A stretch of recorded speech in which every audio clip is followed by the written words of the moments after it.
সঞ্চালিকাকে অনেক ধন্যবাদ তার মিষ্টি মিষ্টি কথা বলার জন্য। আমি ধন্যবাদ জানাচ্ছি সৌরভকে এবং যোগীরাজকে, এবং তাদের আমন্ত্রণে, আমাদের আমন্ত্রণে আপনারা সকলেই যারা এই মেন স্টেডিয়ামে আছেন এবং সেকেন্ড ফ্লোরেও আমি দেখা করে এসেছি, ফুল প্যাকড আপ আছে সমস্ত চিকিৎসকবৃন্দ, থার্ড ফ্লোরেও কিছু আছে। আমি তাদের সকলকেই আমার আন্তরিক শুভেচ্ছা, অভিনন্দন, ভালোবাসা এবং গভীর শ্রদ্ধা জানাচ্ছি। আমি প্রথমেই বলি, আমার যে বোনটি মারা গিয়েছে সেই শোকসন্তপ্ত পরিবারকে আমি আমার সমবেদনা জানাই, এবং আমরা নিশ্চয়ই তার ব্যাপারে উপযুক্ত শাস্তি দাবি করি। আপনারা নিজেও জানেন, আমি নিজেও রাস্তায় হেঁটেছি এর জন্য, এবং আমাদের সরকার একটা অপরাজিতা বিলও করেছে, পাশ করেছে, সেটা পড়ে আসি।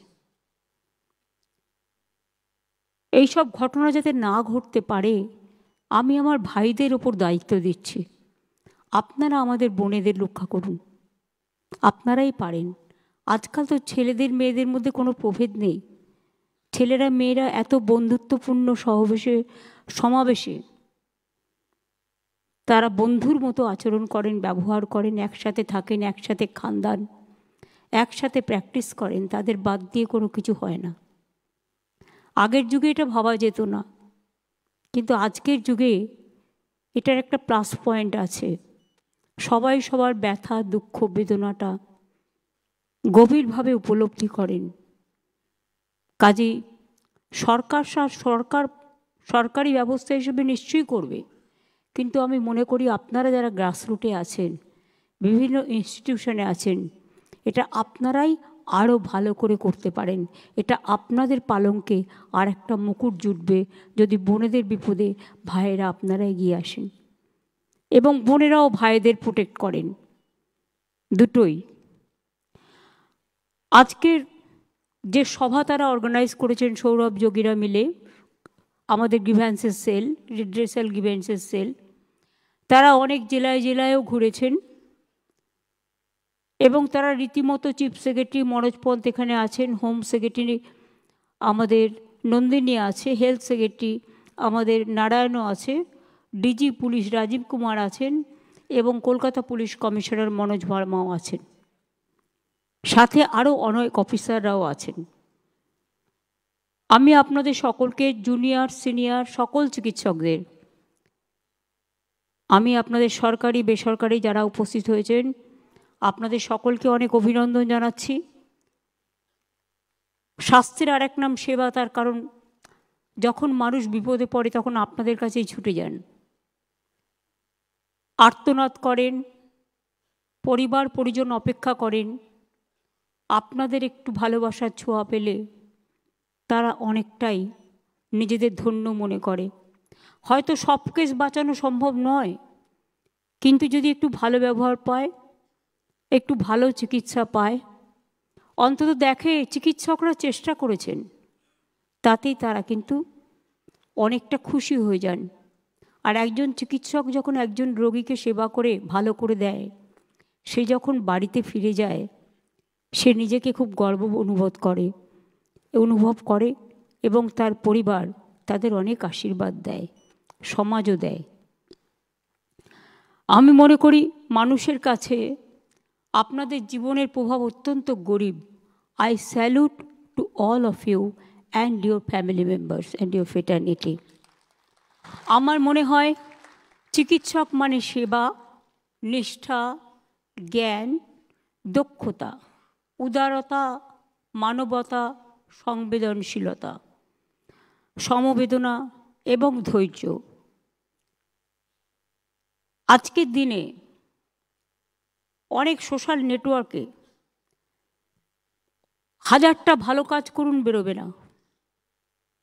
একটা খারাপ কাজ হলে সেটা নিয়ে এমনভাবে সেটাকে প্রচার করা হয় যেন স্বাস্থ্য সমাজে কেউই কাজ করছে না, কোনো চিকিৎসকই পরিষেবা দিচ্ছে না, এইরকম একটা ব্যাপারও করে ফেলা হয়। এটা ঠিক নয়। আমি বামফ্রন্ট সরকারের আমলে দেখেছি তারা চিকিৎসা ব্যবস্থাটাকে অবহেলা করতেন। আমি কেন বলছি তার প্রমাণ হচ্ছে, একজন রাজ্যমন্ত্রী স্বাস্থ্য দপ্তর চালাতেন, তার কিছুই করার ছিল না, কোনো রকম চলতো টিমটিমিয়ে স্বাস্থ্য ব্যবস্থা। আমি কেন নিজের কাছে স্বাস্থ্য দপ্তর রেখেছিলাম তার একটাই কারণ, এই যে স্বাস্থ্য বিভাগে উন্নয়ন, এই উন্নয়ন কখনোই একটা রাজ্যমন্ত্রীর পক্ষে করা সম্ভব নয়, এবং এটা একটা ভাস্ট এরিয়া, টোটালটা নজর রাখা, টোটালটা দেখা। এবং আপনারা নিজেও জানেন আজকাল কত ফেক ভিডিও যেমন বেরিয়েছে, ফেক মেডিসিনও বেরিয়েছে, নানা রকম লোভ এত বেড়ে গেছে, একটা ভালো কাজকে খারাপ করে দিতে 1 সেকেন্ড লাগে। অপপ্রচারটা এত বেশি আজকের দিনে হয়। আগে তো সোশ্যাল নেটওয়ার্কটা ছিল না। সোশ্যাল নেটওয়ার্কের প্লাস দিকটাও যেমন আছে, মাইনাস দিকটাও আছে। কাজেই এটা সামলানো, যদি ডক্টরস কমিউনিটি এক হয়, রাজনীতির ঊর্ধ্বে ওঠে। কারণ আপনাদের রাজনীতি নেই, আপনাদের রং রাজনীতির রং নয়, আপনাদের রং একটাই, সে রংটা হচ্ছে মানবতার এবং সেবার। এবং আমরা মনে করি আমরা আসার পর আপনারা ছিলেন বলেই, এটা আপনাদের কৃতিত্ব, আমার নয়, আমাদের নয়। বিনামূল্যে রোগ নির্ণয় চিকিৎসা, সরকারি হাসপাতালে বিনা পয়সায় চিকিৎসার ব্যবস্থা করা হয়েছে। আমি প্রথমে এসেই ভাবছিলাম, আগে যেতাম পিজি হসপিটালে, ছোট্ট ছোট্ট গেট, একটা দুর্ঘটনা ঘটে গেলে বেরোবার জায়গা পর্যন্ত নেই। আমি শম্ভুনাথ হসপিটালে গিয়েও দেখেছি তাই, মেডিকেল কলেজে গিয়েও দেখেছি তাই, অনেক জায়গায় গিয়ে এই অভিজ্ঞতা আমার হয়েছে। তখনই সঙ্গে সঙ্গে আমরা সিদ্ধান্ত নিই, হাসপাতালের গেটগুলো আগে বড় করো, হসপিটালগুলো রং করো, হসপিটালগুলো নাইট শেল্টার করো।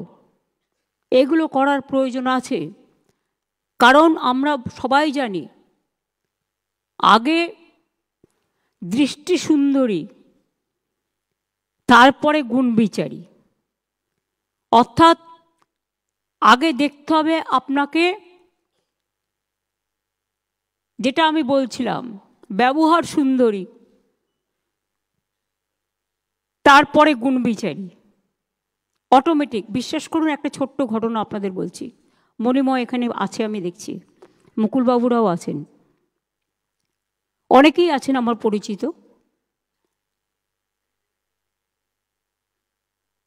প্রতুলদা যখন অসুস্থ ছিলেন কদিন আগে, সিনিয়র ডাক্তাররাও আছেন যারা তার ট্রিটমেন্ট করেছেন, তারা তাদের সাধ্যমতো চেষ্টা করেছেন। তিনি 2 দিন রেসপন্ড করছিলেন না, কারোর সাথে কথা বলেননি। আমি জেনারেলি আইসিইউ আইটিইউগুলো অ্যাভয়েড করি, কারণ ওই অবস্থায় দেখতে আমার ভালো লাগে না।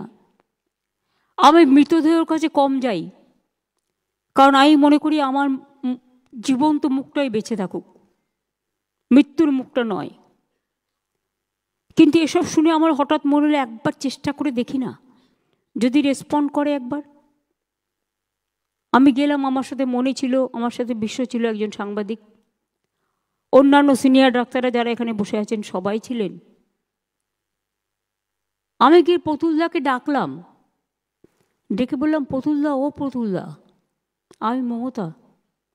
বিশ্বাস করুন, যে লোকটা 2 দিন রেসপন্ড করেনি, ওই যে বলেন অনেক সময় সাইকোলজিক্যাল ট্রিটমেন্ট তাকে অনেক সময় ফিরিয়ে আনে।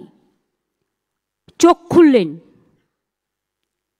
চোখ দুটো জলে ভরে গেল। আমি ওনার আঙুলগুলো টিপে দিচ্ছিলাম, হঠাৎ পালসটা ড্রপ করে গেল 95 থেকে 93-এ।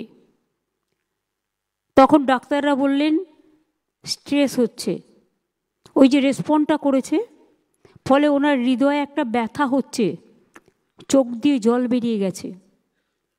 আমি বললাম প্রতুলদা, আপনাকে আমি বাংলার গান গাইতে হবে, আপনি চলে গেলে কে গাইবে?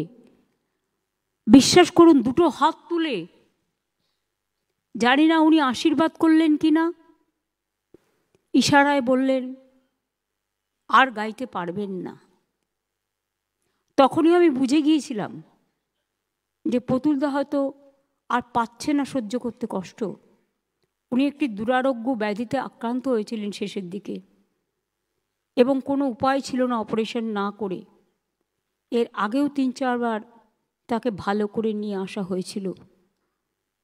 কাজেই এই একটি ছোট্ট ঘটনা আমার মনে রেখাপাত করেছিল যে দেখুন, অনেক সময় বলে না যে মানুষ মরে গেলেও, আমি জানি না, এই মরণের পারে একটা বইটা পড়েছিলাম, বই থেকে জেনেছি, ব্যাখ্যা দেওয়ার মতো জায়গা আমার নেই, কারণ আমি এটা নিয়ে রিসার্চ করিনি, আমি জাস্ট একটা বইয়ের কথা বলছি।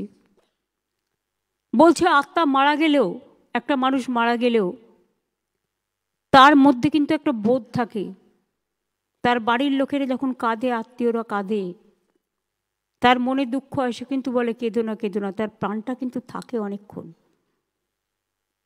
এগুলো হয়তো সবই রিসার্চের ব্যাপার, আমার বলার কিছু নেই, কিন্তু আমি বলছি এটা একটা মানবিকতার দিক থেকে। আমাদের রোগীর সংখ্যা অনেক বেড়ে গেছে, আমরা অনেকগুলো যুগান্তকারী সিদ্ধান্ত আপনাদের সাহায্যে নিয়েছি।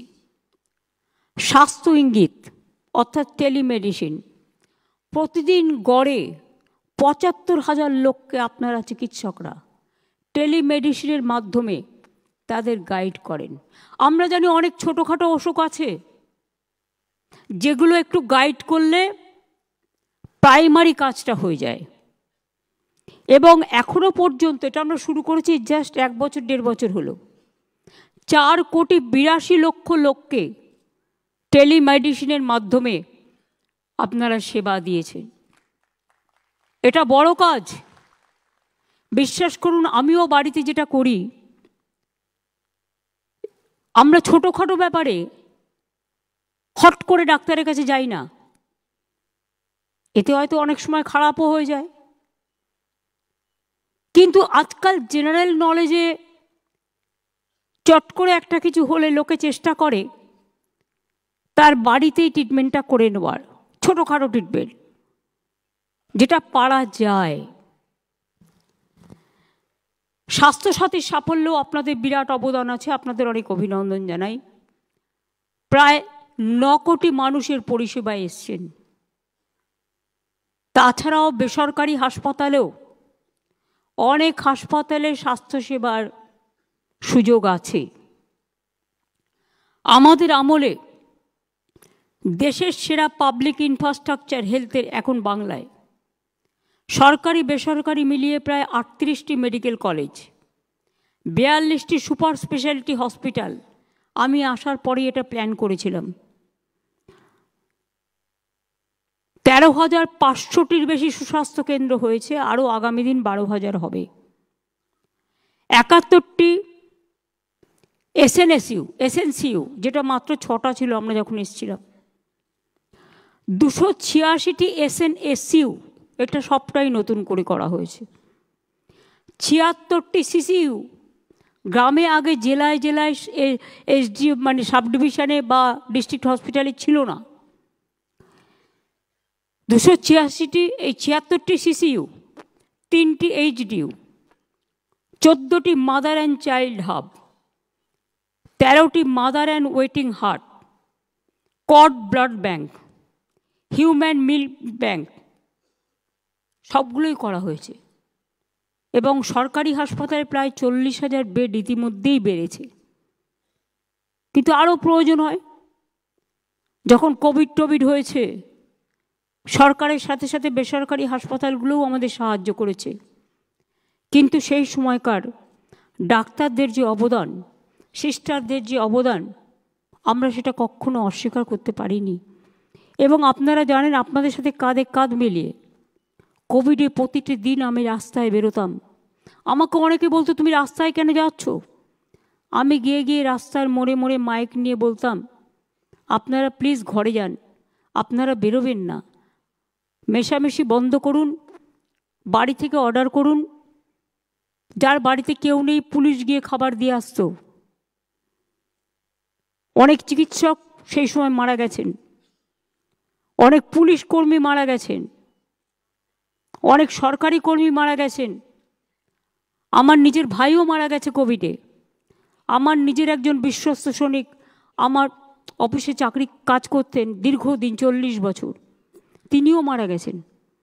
কাজে কোভিড কিন্তু আমাদের সব পরিবারকেই আক্রান্ত করে গেছে, সে দুঃখ আমরা ভুলতে পারি না। আমাদের আমলে নতুন করে, আপনারা জানেন তো, ডাক্তারের কোটা না দিলে আমরা করতে পারি না। প্রাইভেট হসপিটালগুলো সেজন্য বাড়ানো হয়েছে। 14,000 সরকারি ডাক্তার আমরা নতুন করে বাড়িয়েছি। 25,000-এর বেশি নার্স বাড়ানো হয়েছে। প্যারামেডিক্যাল স্টাফও 5,000 নিয়োগ করেছে। আরও ডাক্তার নার্স থাকলে হয়তো ভালো হতো। এই ইনফ্রাস্ট্রাকচারের ফলে রোগীর সংখ্যাও বেড়ে গেছে।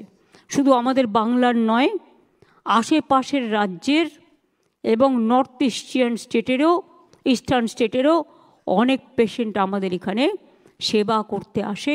এটা একটা বিরাট প্রেশার। আমরা জেলা হসপিটালগুলোকে কেন বলি যে হঠাৎ করে রেফারেল করবেন না? কারণ যেটা প্রয়োজন সেটা করুন। কারণ কলকাতায় সামলানোটা ভীষণ হেডেক হয়ে যায়। এবং আমি এখনও বলছি যে আগের আমলে ডাক্তারি বা নার্সিংয়ের সিট এত কম ছিল যে নিয়োগ করার মতো কাউকে পাওয়া মুশকিল।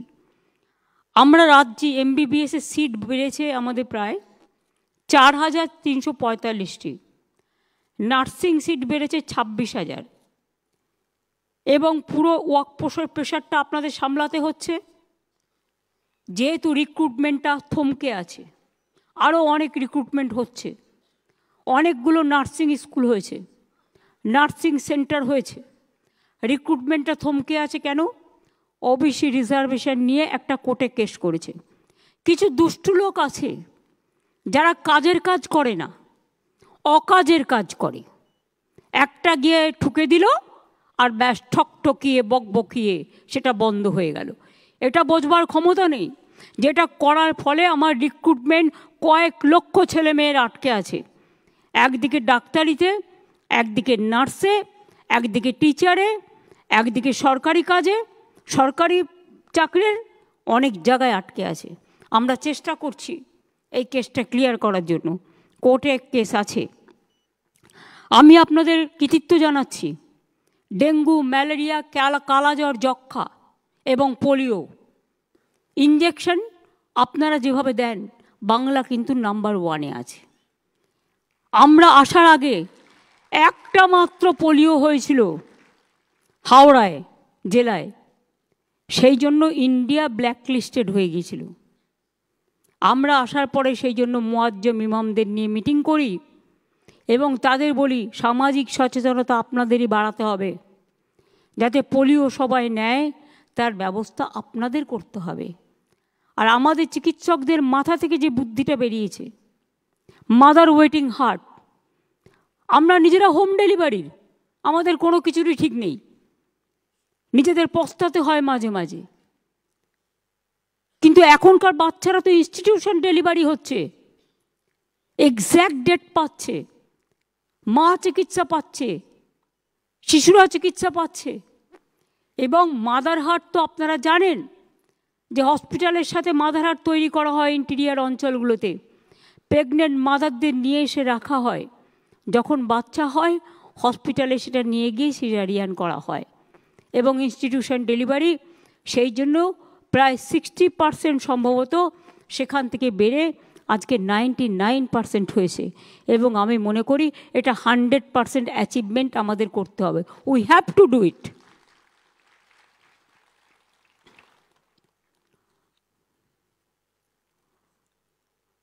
এবং আপনারা এত ভালো কাজ করেন বলেই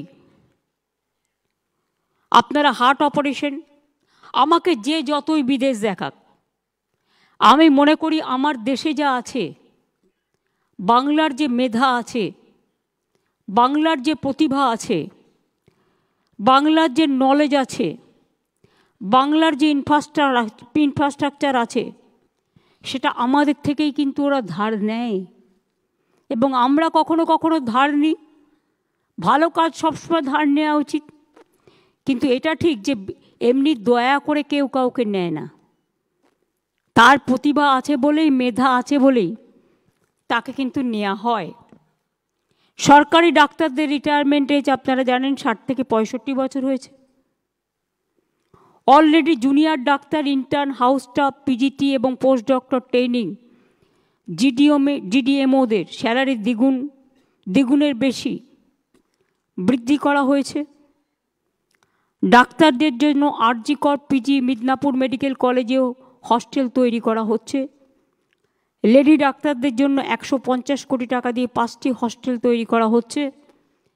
এছাড়াও কয়েকটা জায়গায় হস্টেলের অবস্থা খারাপ। আমি ন্যাশনাল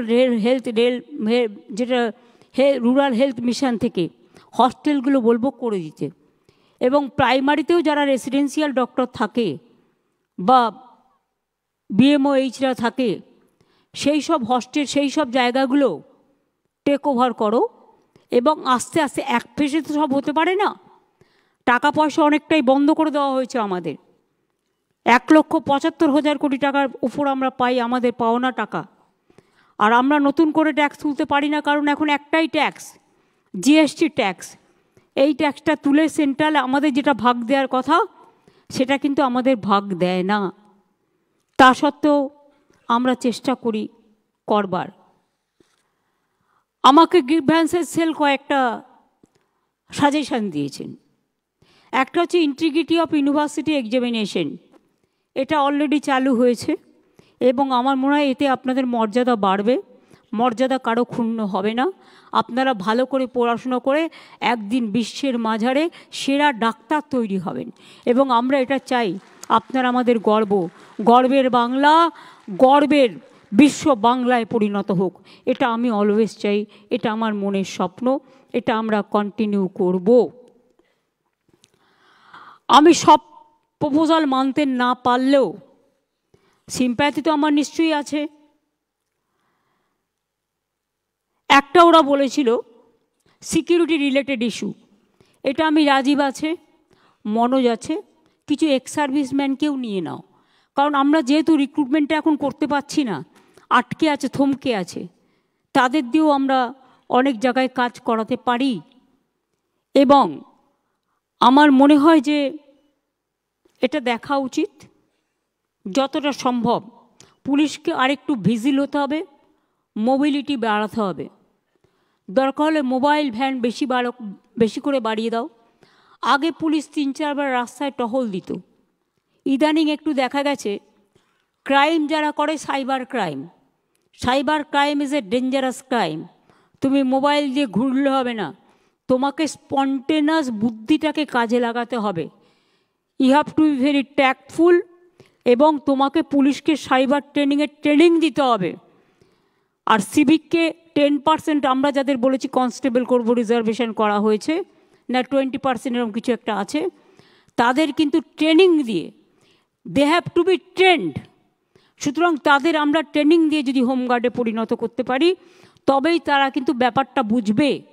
এখন তাদের না আছে ইধার, না আছে উধার, তারা জানেই না তাদের কি কাজ করা উচিত। আমি অনেক সময় দেখি রাস্তা দিয়ে যাই, বিশ্বাস করুন আমি কখনো পুলিশকে বলি না আমার গাড়ি গেলে একটাও গাড়ি আটকাবে। আমি পছন্দ করি ট্রাফিক জ্যামে দাঁড়িয়ে থাকা। মানুষ যদি দাঁড়াতে পারে তাহলে ট্রাফিক সিগন্যাল থাকলে আমি কেন দাঁড়াতে পারবো না?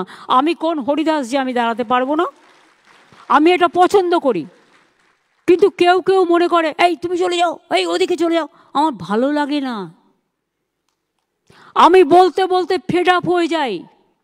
আমি মনে করি গতি চললে, গাড়ি চললে তবে মানুষের গতি এগিয়ে যায়।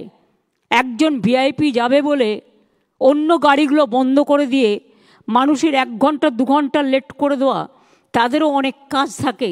মনে রাখবে আমরা গ্রিন করিডর করার প্রয়োজন পড়ে না যদি আমরা ঠিকমতো এটা করি। কোনো ভিআইপি জন্য গাড়ি বন্ধ থাকবে না। অনলি একটা আমার মনে হয় যেটা ক্রসিংগুলো আছে, ধরুন একটা গাড়ি যাচ্ছে ইম্পর্টেন্ট, দুটো ক্রসিং, ওই ক্রসিং দিয়ে ঢুকে যাতে অ্যাক্সিডেন্ট করে দিতে না পারে। আজকালকার দিনে অ্যাক্সিডেন্টটাও বেড়ে গেছে, সেই জন্য সঠিক পদক্ষেপ নেওয়ার প্রয়োজন আছে।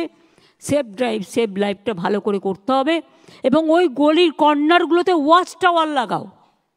দরকার হলে এমপিদের বলো, এমএলএদের বলো, এমপি ল্যাডের টাকা দেবে, এমএলএ ল্যাডের টাকা দেবে, তাদেরও তো একটা সামাজিক কন্ট্রিবিউশনের ব্যাপার আছে। আমি নিজে এটা করি, আপনারা বিশ্বাস করবেন না।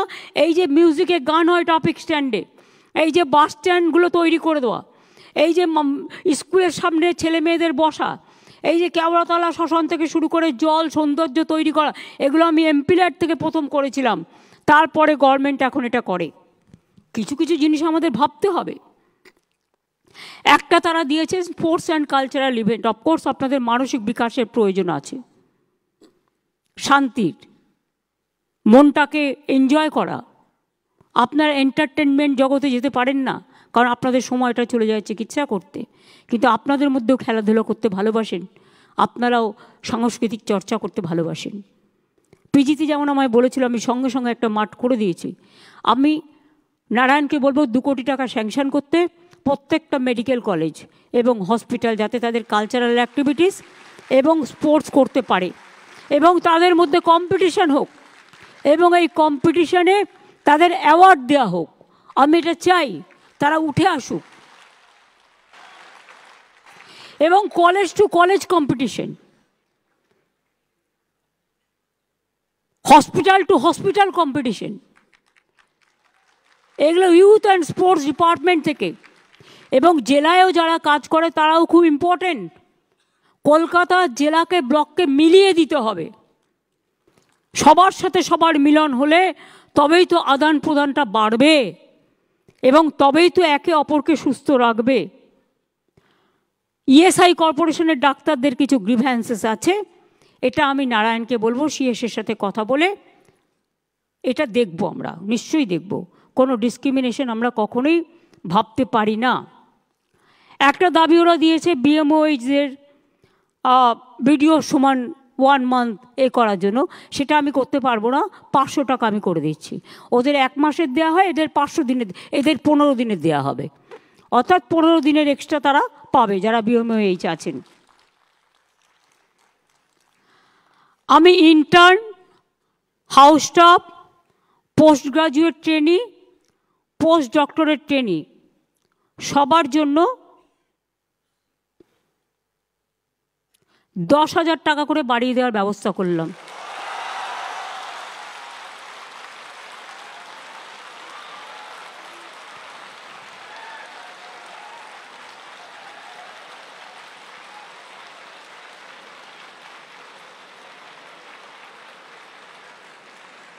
সিনিয়র ডাক্তাররা যেমন চিকিৎসা দেয় হাতে কলমে শেখান,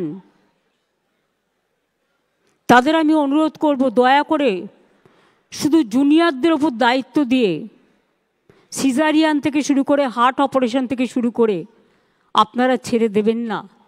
আপনারা মিনিমাম 8 ঘন্টা সরকারি পরিষেবা দিন, তারপরে প্রাইভেট প্র্যাকটিস করুন, আমার আপত্তি নেই। আমি 20 কিলোমিটারটা 30 কিলোমিটার করে দিচ্ছি, কারণ কলকাতায় 30 কিলোমিটারের মধ্যে অনেক হসপিটাল আছে। করুন না, কে বারণ করেছে? কিন্তু 8 ঘন্টা সরকারি পরিষেবা দেওয়ার সময় প্লিজ দয়া করে যাবেন না। আপনার যদি কোনো আর্জেন্ট রোগী দেখার কাজ থাকে, তখন যদি কোনো অপারেশন করার থাকে সিরিয়াস, আপনি হসপিটালে ডেকে নিন না, কী অসুবিধা আছে? হসপিটালে একটু ইনফ্রাস্ট্রাকচার রেডি আছে। কিন্তু সরকারি পরিষেবাটার সময় প্লিজ দয়া করে আপনাদের কাছে আমরা কৃতজ্ঞ থাকব যদি এইটুকু সেবা দেন। মানুষ চিরকাল বাঁচে না, মানুষের কৃতিত্ব বাঁচে। মনে রাখবেন, একটা মানুষ একটা ডাক্তারকে বাড়ির লাউটা হলে দিয়ে যায়, বাড়ির কুমড়োটা হলে দিয়ে যায়। কেন দেয় জানেন? তারা আপনাদের ভগবান মনে করেন।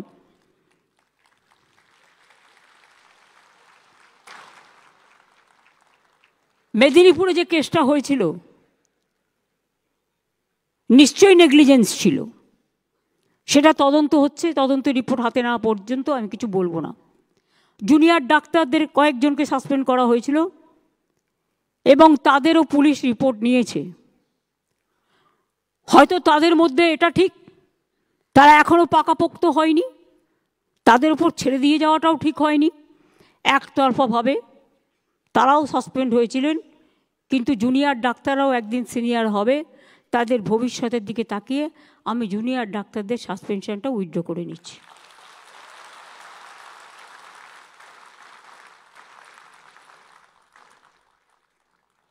আমরা আগেও জুনিয়র এবং সিনিয়র রেসিডেন্ট যারা ছিল তাদের স্যালারি আমরা বাড়িয়েছিলাম, বাট আরও কিছু বাড়ানো দরকার।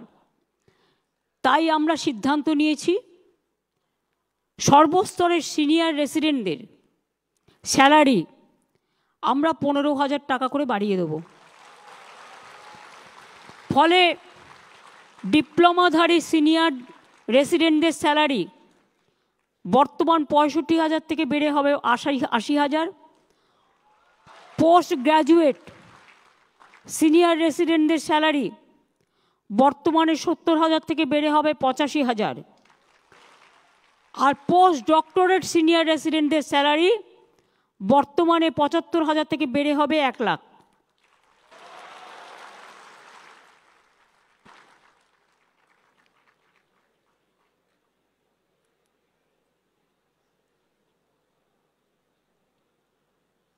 আর intern house staff, post graduate training, post doctor training সবার জন্য 10,000 টাকা করে বাড়ানো হবে, সেটা তো আমি অলরেডি বলে দিয়েছি।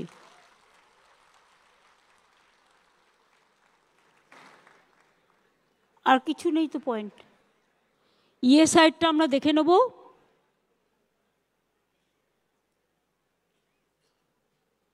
রেসিডেন্ট ডাক্তার হয়ে গেল।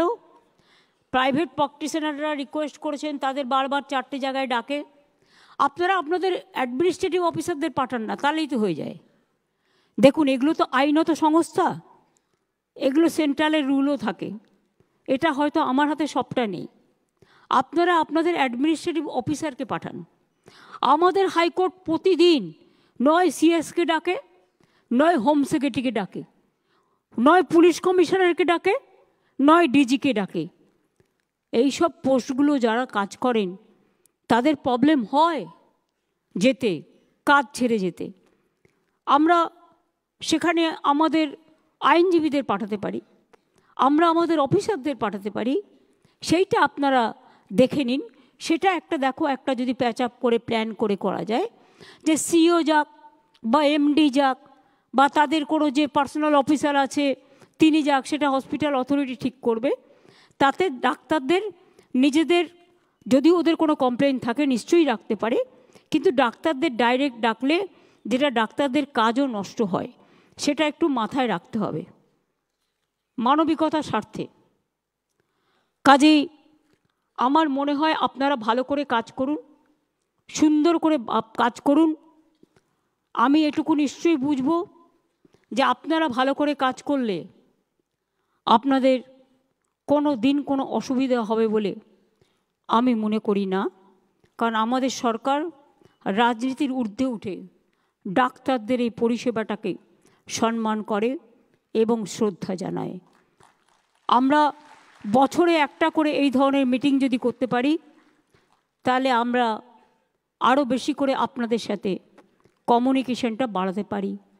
আপনারা এত সকলে এসছেন জেলা থেকে, ব্লক থেকে, সরকারি হাসপাতাল থেকে, প্রাইভেট হসপিটাল থেকে, নিচে থেকে ওপরে যারা বসে আছেন গ্যালারিতে, এবং তাছাড়াও যারা বসে আছেন আমার 2nd ফ্লোরে বা 3rd ফ্লোরে, আমি সবাইকেই বলি আপনারা এসছেন কষ্ট করে। আপনাদের সকলের কাছে আমাদের অনেক প্রত্যাশা, আপনাদের সকলের কাছে আমাদের অনেক আশা, আপনাদের সকলের কাছে আমাদের অনেক ভালোবাসা। আপনারা আরও বড় হন, আরও সুন্দর হন। আপনাদের অভিনন্দন শুধু জানিয়ে ছোট করব না, আপনাদের পরিবারকেও অভিনন্দন জানাই। বাবা মারা কষ্ট করে একজন ডাক্তার তৈরি করেছেন, কত কষ্ট করে তারা ছেলে মেয়েদের মানুষ করেছেন। আর একটা অনুরোধ করব, দয়া করে বিদেশে চলে যাবেন না। দেখছেন তো কি হচ্ছে, লোহার শেকল আর লোহার বেড়ি, এটা অসম্মানজনক। বাংলায় থাকুন, কোনো অসুবিধে নেই। আপনাদের কোনো অসুবিধে হলে আমাদের জানাবেন, we are always at your service. আমি এটুকু বলে আপনাদের সুস্থ জীবন কামনা করে, ভালো ভবিষ্যৎ কামনা করে, আমি সৌরভ যোগী থেকে শুরু করে গ্রিভ্যান্সেস রিড্রেসাল সেলের সকলকে অনেক অনেক ধন্যবাদ এবং অভিনন্দন জানিয়ে আমি আপনাদের বলবো শুভ নন্দন। দোল আসছে, রমজান মাস আসছে, শিবরাত্রি আসছে, আরও অনেক উৎসব আসবে। সব উৎসবই আমাদের সকলের, কিন্তু আপনারা উৎসবে অনেক সময় অংশগ্রহণ করতে পারেন না, কারণ আপনাদের সেবা দিতে হয়। আমারও তাই, আমাকেও পাহারা দিতে হয়। কাজেই যতটুকু পারলাম চেষ্টা করলাম এই সীমিত স্বার্থের মধ্যে। আগামী দিন যদি আবার আমাদের আর্থিক সচ্ছলতা বাড়ে, নিশ্চয়ই বাড়বে একদিন, যেভাবে ট্রেন্ড দেখা যাচ্ছে, Bengal have became the destiny of the industrial investment এবং অ্যাট দ্য ইন্টারন্যাশনাল লেভেল এবং এশিয়া লেভেল। সুতরাং আমি মনে করি যে একদিন না একদিন আপনাদের আরও অনেক বেশি সুফল আপনারা লাভ করবেন। আর প্রিন্সিপাল যারা আছেন, সুপার যারা আছেন, তাদের কাছে আমার রিকোয়েস্ট থাকবে, অলওয়েজ নিজেরা দেখে নেবেন এসি মেশিনটা ঠিকমতো কাজ করছে কিনা, পিডব্লিউডিকে ডেকে নেবেন। কোথাও কোনো নার্সিং হোস্টেলে জল পড়ছে কিনা দেখে নেবেন। কোথাও কোনো অসুবিধা হচ্ছে কিনা মেয়েদের ওয়াশরুম নিয়ে দেখে নেবেন। কোথাও কোনো জায়গায় কোনো রকম প্রবলেম হচ্ছে কিনা, কোনো গ্রিভ্যান্সেস হচ্ছে কিনা। এখন তো সুপারগুলো সুপারদেরই করে দেওয়া হয়েছে, প্রিন্সিপালদেরই করে দেওয়া হয়েছে, chairman of the health recruitment committee.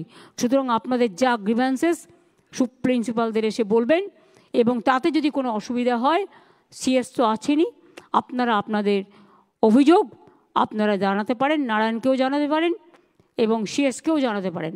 আর নারায়ণ, তোমাকে আমি বলবো আরেকটু সিরিয়াস হয়ে, তুমি বিশেষ করে তোমাকে আমি 8-10টা আইএস অফিসারও দিয়েছি, ডাক্তাররাও আছে, তোমাদের মধ্যে কিন্তু একটা ডিফারেন্স অফ ওপিনিয়ন অলওয়েজ হয়।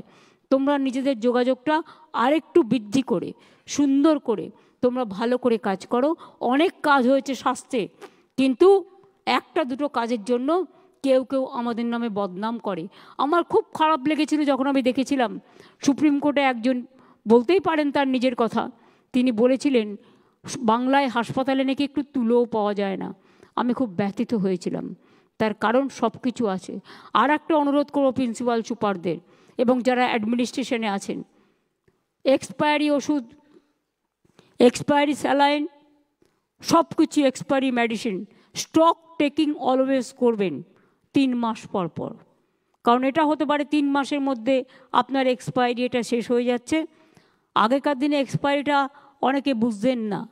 আমার মজা লেগেছে শুনে, আমাদের একটা ছোট্ট বাচ্চা পরিবারের 4 বছর বয়স, জানেন, আমাকে এসে একটা জিনিস আমি ওকে দিয়েছি, মানে ও একটা লজেন্স খেতে ভালোবাসে, আমি দিয়েছি, আমাকে বলছে এক্সপায়ারি ডেটটা দেখে নাও তো।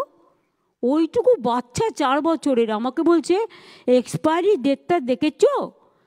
আমি বুঝলাম তার মানে আজকে বাচ্চারা কত সচেতন হয়ে গেছে। কাজেই সবাইকে অনেক ধন্যবাদ, ভালো থাকুন, সুন্দর থাকুন, সুস্থ থাকুন। থ্যাংক ইউ ভেরি মাচ আমাকে ডাকার জন্য, অনেক অনেক ধন্যবাদ সকলকে।